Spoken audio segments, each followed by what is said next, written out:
आणि यानंतर एक मोठी बातमी समोर आली आहे। मंत्री भरत गोगावले यांचा मुलगा विकास गोगावले याचा अटकपूर्व जामीन फेटाळण्यात आलेला आहे।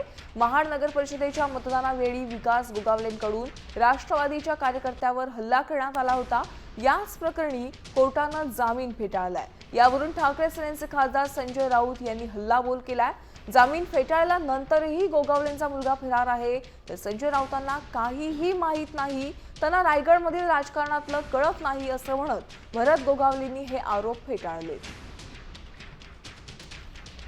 महाराष्ट्राच्या कॅबिनेटमधील एक मंत्री भरत गोगावले यांचा मुलगा फरार आहे। हायकोर्टाने त्यांचा अटकपूर्व जामीन सुद्धा फेटाळला, म्हणजे प्रकरण गंभीर आहे। मंत्र्यांची मुलं, मंत्र्यांचे भाऊ, तर त्यांना काय गृहमंत्री देवेंद्र फडणवीस आणि राज्याच्या पोलीस महासंचालकाने अभय दिलंय का?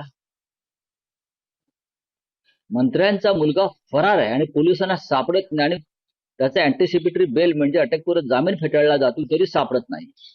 संजय राऊताला काही माहिती नाही आहे महाडमध्ये काय घटना घडली, काय नाही, कशी घडली, कुणाकडनं सुरुवात झाली हे त्याला काही माहिती नाही संजय राऊतला।